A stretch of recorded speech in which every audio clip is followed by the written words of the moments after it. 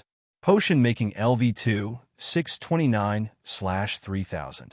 Biotransformation LV1, 3/1000. Spiritual power increased by 1.21. Sunan nodded secretly. His original spiritual power was only 9.64. With the successful construction of the star ring, it instantly broke through the 10-point barrier. At this rate, when he constructed the third star ring, his spiritual power would definitely exceed 12 points, allowing him to advance to second-rank wizard apprentice. Physique also broke through 5 points. Sunan clenched his fist. He hadn't deliberately strengthened his physique, but as he meditated for long periods and his spiritual power increased, his physique was subtly enhanced.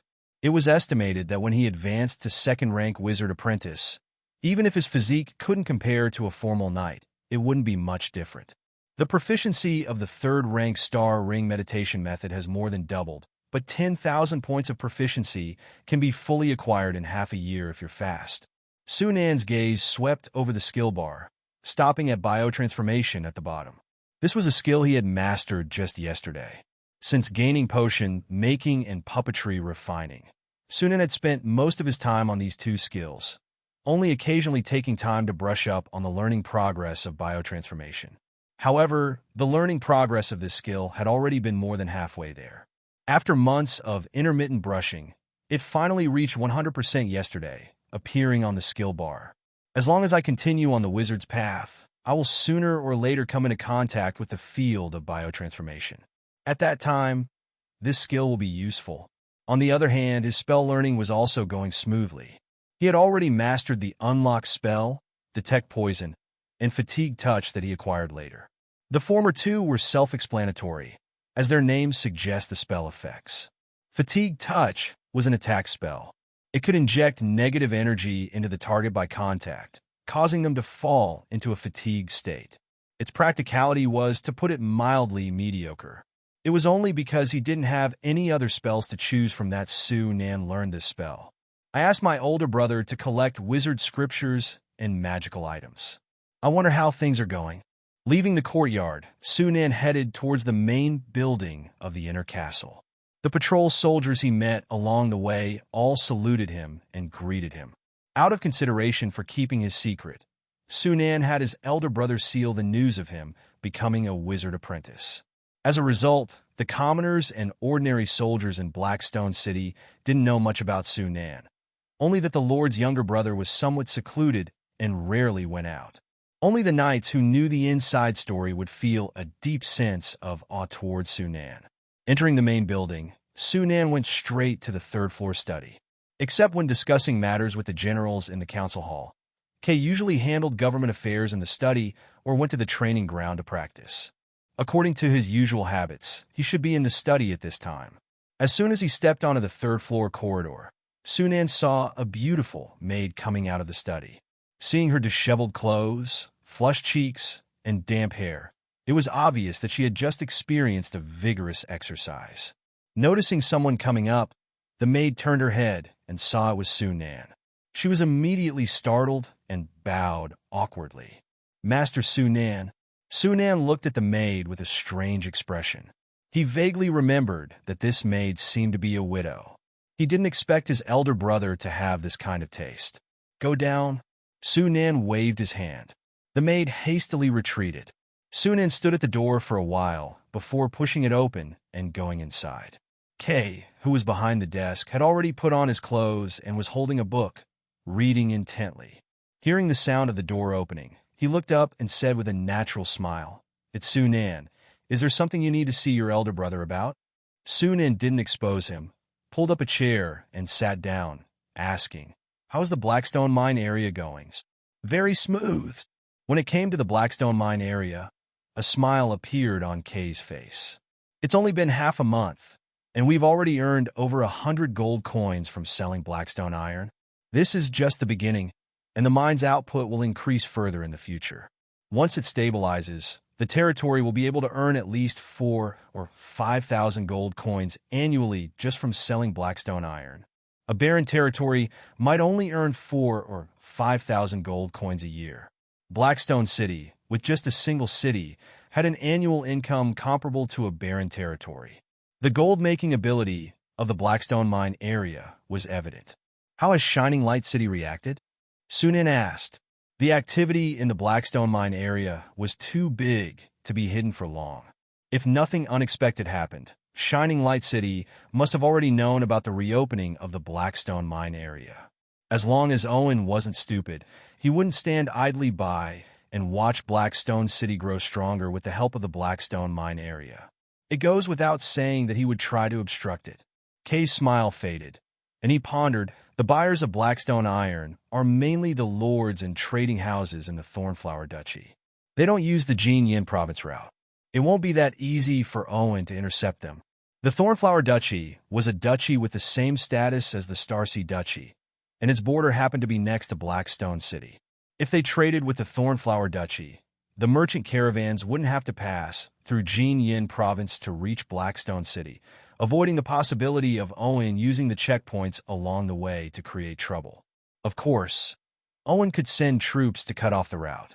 However, that would involve the Thornflower Duchy, and the situation might change. Unless absolutely necessary, Owen would most likely not be that impulsive. Instead, they should be wary of him using other means. "I'm planning to build a cavalry unit," Kay suddenly said. Sunan raised an eyebrow and quickly understood.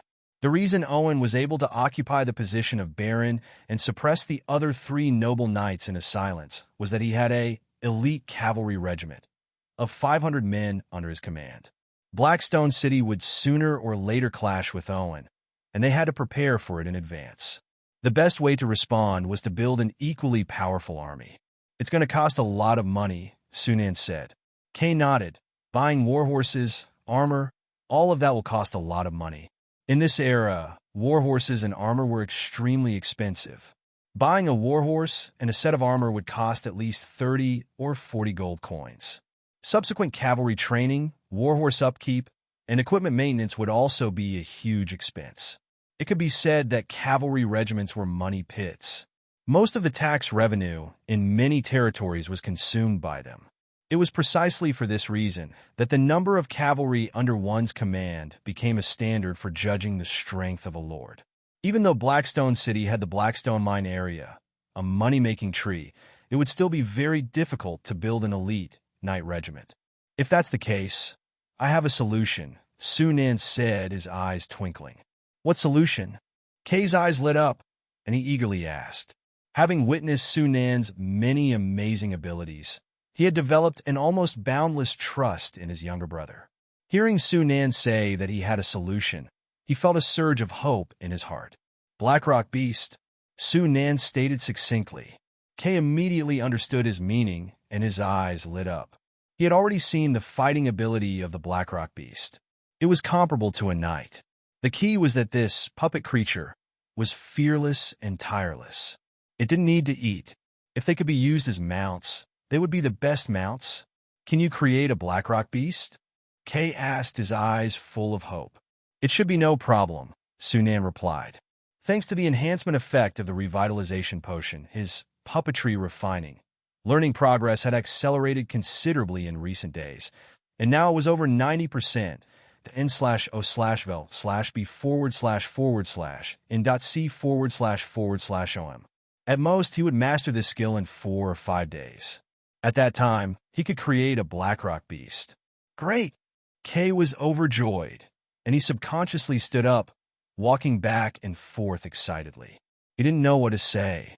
A cavalry regiment with Blackrock beasts as mounts would be the strongest cavalry force in Jinyan province.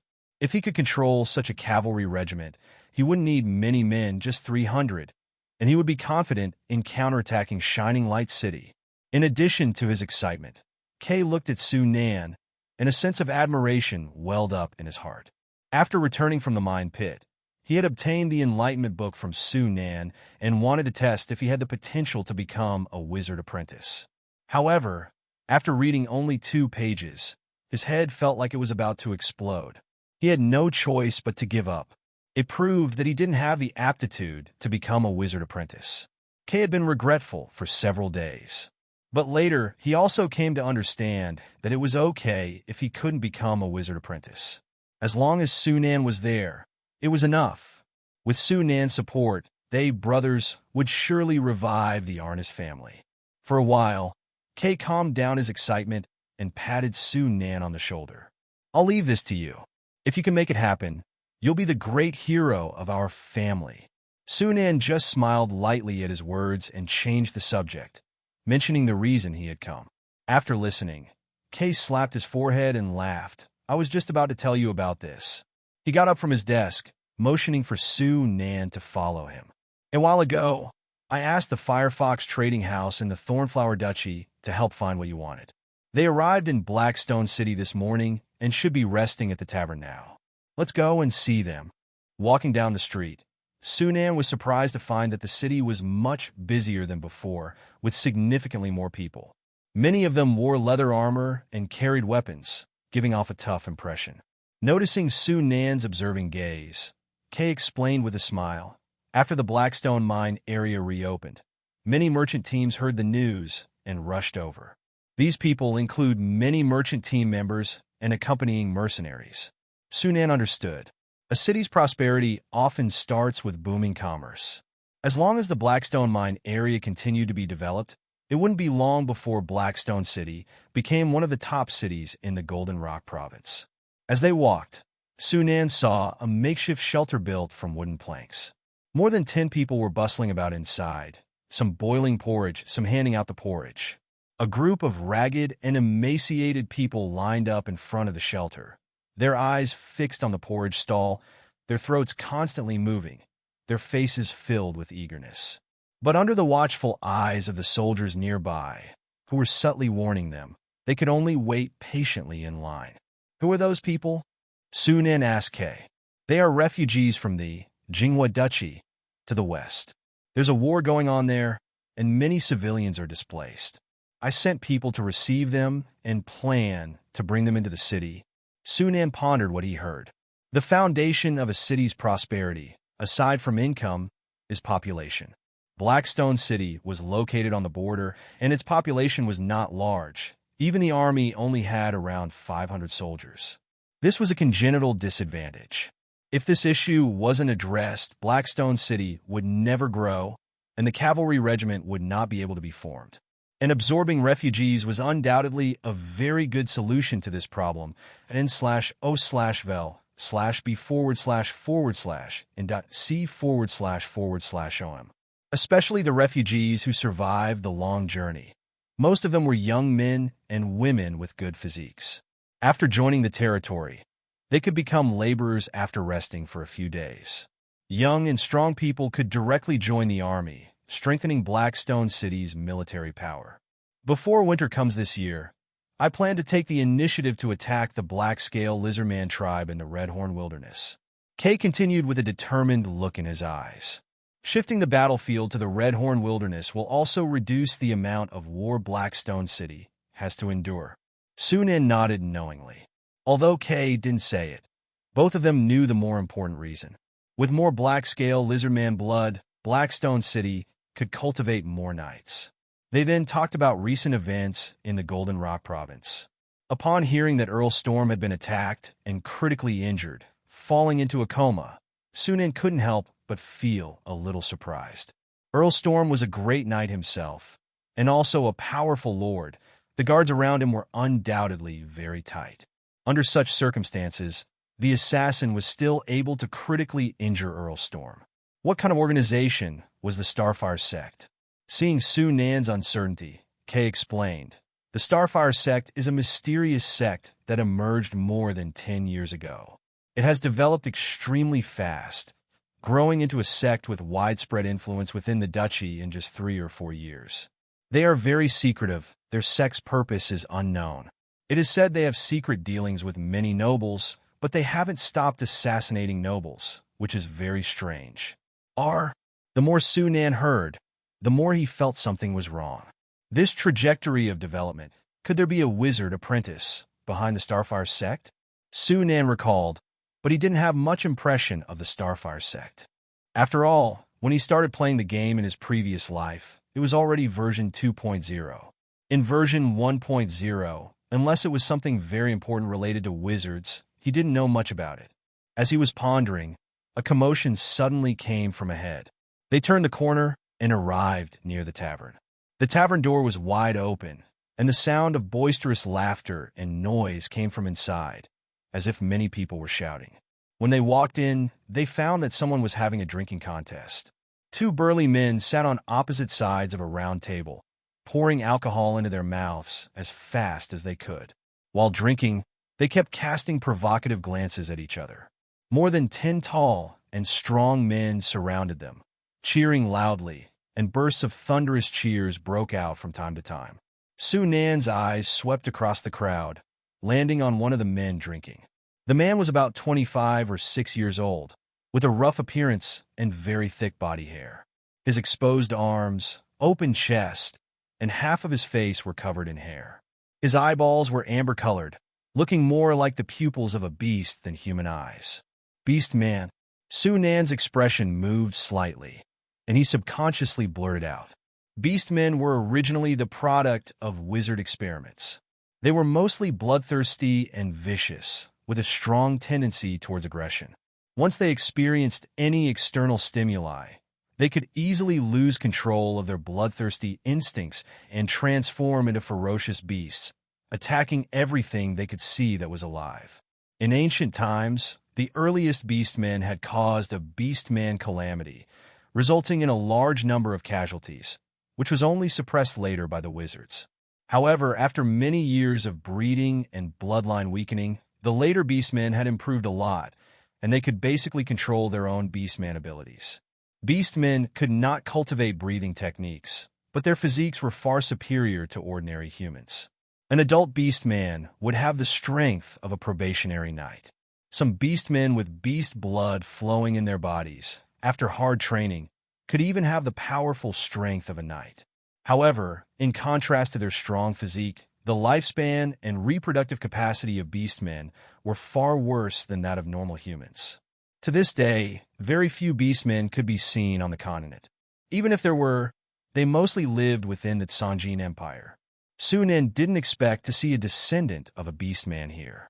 Few people can tell Oda's origin at a glance. You are indeed knowledgeable, sir. A voice suddenly came from his ear. Su Nan turned around and saw a tall man of about 40 years old walking towards him with a smile. He was wearing a scarlet fox fur coat that looked very expensive. Lord, long time no see. When he got closer, the man first bowed to Kay before looking at Su Nan. May I know your name, sir? Su Nan. Su Nan nodded slightly in response. He had already guessed the man's identity. This is my brother. Kay introduced, then introduced the man to Su Nan. This is Mujwa Ismail, the owner of the Firefox Trading Company. Mr. Su Nan, it's a pleasure to meet you. Mujwa shook hands with Su Nan with a smile, but was secretly wondering. According to the information he had gathered, the second son of the Shining family was reclusive and preferred to spend his time tinkering with strange things in his room, rarely going out. Such a person should not have much experience, so he should not be able to tell Oda's beastman identity at a glance. Moreover, the information also said that Su Nan did not have any knight qualifications, had not even begun to learn breathing techniques. and his physique was weaker than that of ordinary people.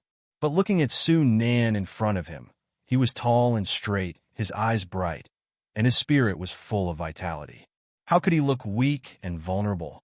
What were those people in charge of gathering information doing? They couldn't even do a simple task right. Mujua frowned secretly, making up his mind to reprimand them properly when he got back. After exchanging pleasantries, Kay got down to business. Anything the Lord commands, I wouldn't dare not take it to heart. I've collected quite a few things. I'll take you to have a look now, Mujua said with a smile. He then called out loudly towards the center of the tavern. Oda, stop drinking. Come here quickly.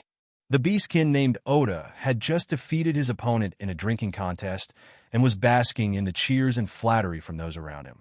Hearing Mujua's voice, he wiped his mouth and strode over. As he approached, Oda's gaze paused for a moment on Su Nan, his pupils seemingly contracting before he turned to Mujua, grinning and asking, Boss, what's up? Time for work. Mujua pointed to the backyard, then smiled at Kay and Su Nan. Please follow me.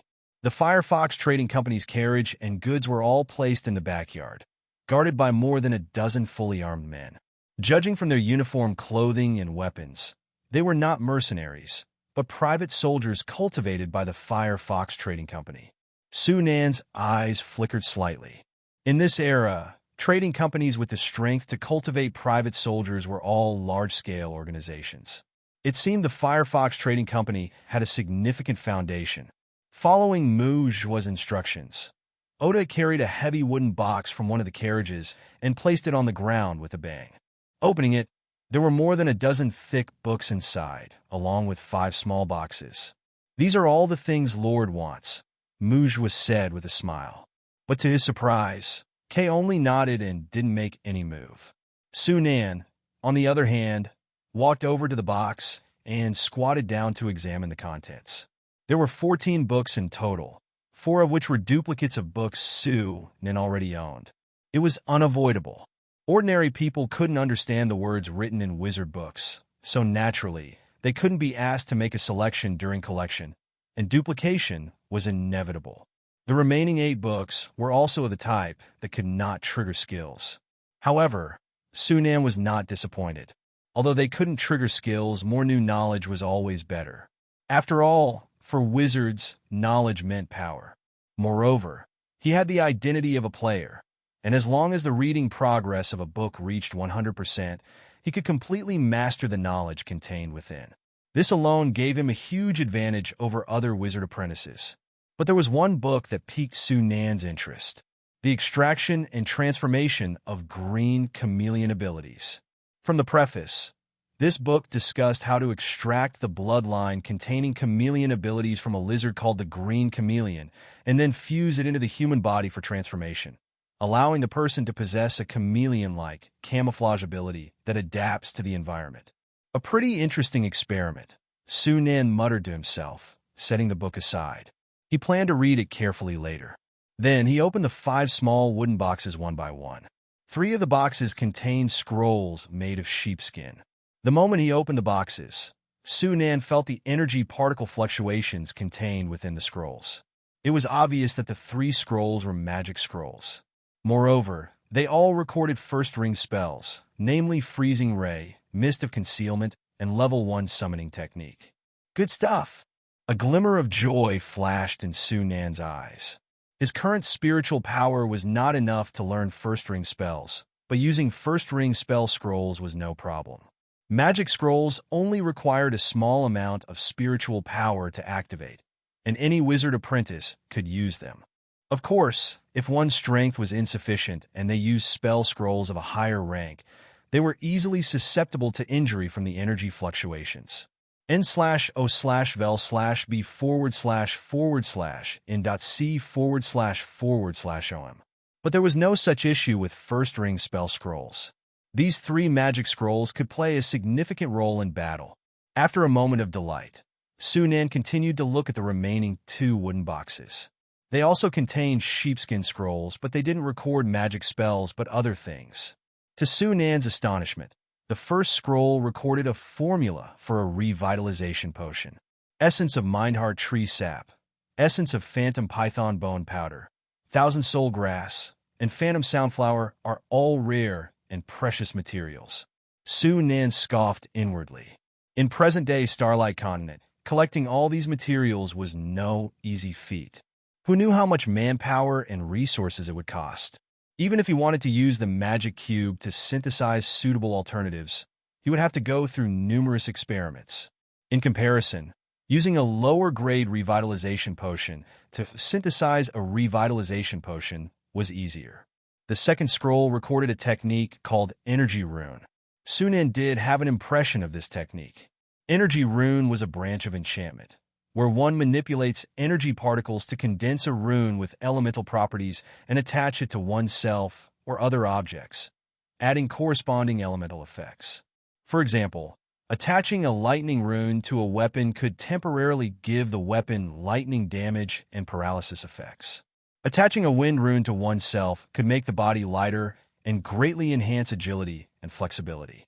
Simply put, Energy Rune was a technique that could temporarily turn ordinary objects into magic items or temporarily enhance oneself with beneficial states. Due to its low consumption of spiritual power, once mastered, Energy Rune could be combined with melee combat to unleash formidable combat power, making it highly practical in battle. In essence, it's an advanced technique of energy particle manipulation. It requires extremely high control over energy particle manipulation for the caster, which is why it requires at least a third-rank wizard apprentice to use, Su Nan thought. But Su Nan clearly remembered that in his previous life, some players had developed a special method that allowed even first-rank and second-rank wizard apprentices to use Energy Rune. If he used that method, perhaps he could master Energy Rune ahead of time. I'll try it when I get back. Su Nan had a plan in mind. He closed the wooden box and put it back in the crate, slowly getting up. Mujwa now understood that it was Su Nan who truly wanted to collect these things. He smiled and said, "These things must be to your liking, Lord Su Nan?" "Not bad." Su Nan nodded slightly, his expression seemingly impassive, but inwardly he was very satisfied. Not to mention the books and spell scrolls, just the Energy Rune alone gave him a sense of great gain. Kay, realizing his younger brother was quite happy with these things, raised his hand and summoned 2 soldiers to carry the things back to the inner castle. He and Su Nan then took their leave of Mujwa and left. As he watched Kay and Su Nan walk away, Mujwa looked thoughtful. Books and other items related to wizards were good collectibles. Many nobles had a hobby of collecting such things. But as far as he knew, the Kay brothers' situation was seemingly not very good. Logically, they shouldn't have the desire to collect items. After all, these things were not cheap. Dozens of gold coins were enough to buy several sets of armor. But if it wasn't for collecting, why would Su Nan collect these things? After pondering for a while, without finding an answer, Mujwa shook his head and stopped thinking about it. He turned and saw Oda staring straight at the direction Su Nan and the others left, and asked curiously, "What's wrong?" Oda hesitated for a moment and said, "That nobleman called Su Nan gives me a very dangerous feeling." Dangerous? Mujwa's expression shifted. Due to his beast-kin bloodline, Oda had a beast-like intuition, capable of vaguely sensing whether someone posed a threat to him. But Oda, as his head of guards, possessed the power of a mid-level knight. For him to feel extremely dangerous, it would have to be at least someone at the peak knight level. Su Nan, while not exactly skinny, didn't look like a peak knight at all. Mujwa was even more puzzled. In the spacious study, bright candlelight flickered, casting long shadows on the walls. Su Nan sat behind his desk, intently reading from a book titled Extraction and Modification of the Green Chameleon's Ability. The chameleon is named so because of its ability to change its body color with the environment, adapting instantly. This physiological change is mainly accomplished by regulating the pigment cells in the skin through the autonomic nervous system, expanding or contracting them. The green chameleon's color-changing ability is several levels stronger than that of ordinary chameleons, bordering on invisibility. Even standing before a normal person, it would be difficult to discern with the naked eye. The author of this book extracted the green chameleon's color-changing ability, modified and enhanced it, and then transplanted it to the human body, enabling humans to acquire similar abilities. This idea is undoubtedly ingenious. However, in Sunan's opinion, the final modified ability was not very practical. Firstly, the essence of this ability was essentially changing one's external appearance according to the environment. No matter how rapid the change, it still required time, and there would inevitably be a slight lag. People with poor perception might not notice, but wizard apprentices would definitely detect the anomaly. In essence, this ability could only be used against ordinary people or knights, useless against wizard apprentices, and there was a significant gap between it and true invisibility. True invisibility was a second-ring spell, learnable and masterable by third-rank wizard apprentices. Therefore, only those who had no hope of advancing to third-rank wizard apprentice would attempt this ability modification. Moreover, body modification wasn't something to be taken lightly. The human body could be considered one of the most malleable. After all, many wizards' body modification experiments were conducted on humans. Once undergoing body modification, encountering better body modifications or bloodline fusions later would make it exponentially more difficult to attempt again. Therefore, many wizards' apprentices were wary of modifying their own bodies despite not minding the process. Given the choice, Sunan would never modify this color-changing ability onto himself. However, this book still held significant reference value, providing a source for future similar experiments. Setting aside the book, Sunan retrieved the scroll of energy runes made from sheepskin and unrolled it flat on the table. He then opened a drawer and took out a few gemstones, placing them on the table. The reason energy runes required third-rank wizard apprentices to cast was that they were entirely composed of energy particles, placing stringent demands on the caster's ability to control energy particles. First-rank wizard apprentices, who could only sense energy particles, and second-rank wizard apprentices, who had only begun to develop control over energy particles, naturally couldn't use them. However, by giving energy runes a carrier to increase their stability, even second-rank wizard apprentices with weaker energy particle control abilities could use them. Many players in his previous life relied on this method to use energy runes beyond their ranks. There were not many suitable carriers for energy runes, and gemstones were one of them. n/o/vel/b/jan.c//om. However, doing this would turn the energy runes into one-time consumables, consuming one gemstone for each use, which is quite painful. Sunan picked up a gemstone and examined it in the candlelight. Even so, it was worth spending some gemstones to learn a powerful combat technique. Even the mighty Baron Storm was critically injured and nearly killed by an assassin. This world was far more dangerous than he had imagined. To ensure his own safety, he needed as many combat techniques as possible. I will study and master this technique first, and immediately craft energy rune gemstones after advancing to second-rank wizard apprentice. Having made his decision, Sunan immediately banished all distractions and focused on reading the content on the scroll. Time flew by. 5 days later, the puppetry refining learning progress finally reached 100%. Simultaneously, a new skill appeared on Sunan's panel, puppetry refining.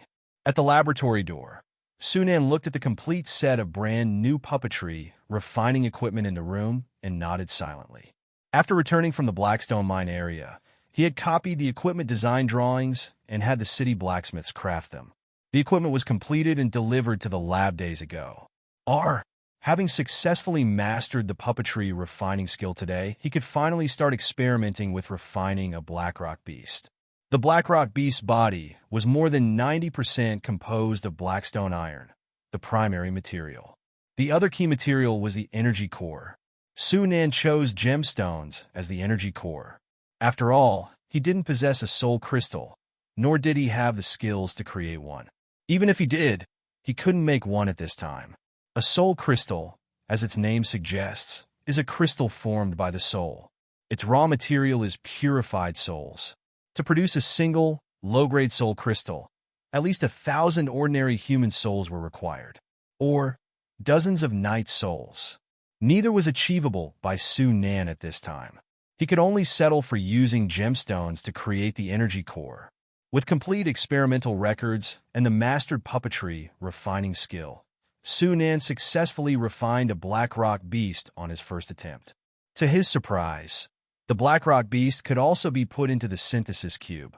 Black Rock beast, puppet/early night level. A puppet creature made of blackstone iron, possessing the ability to stealthily move through blackstone iron veins. It can replenish its energy and recover from injuries by consuming blackstone iron.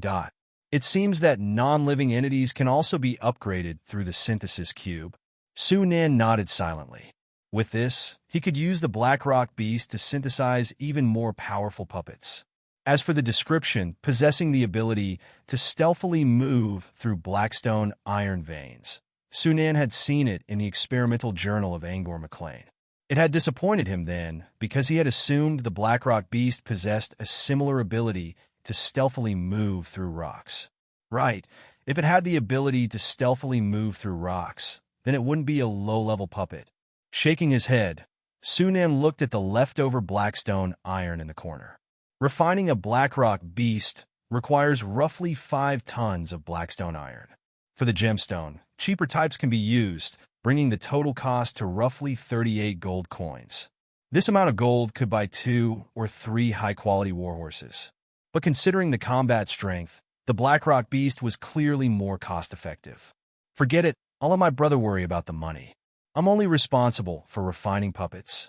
High-level puppets could automatically absorb the free energy particles in the air to replenish their energy and recover from injuries, but the Black Rock beast clearly lacked this ability and could only replenish its energy and recover through consuming blackstone iron. However, at the current energy particle density of the Starlight Continent, Sunan estimated that even if he refined a high-level puppet, it might not be able to absorb enough energy particles from the air.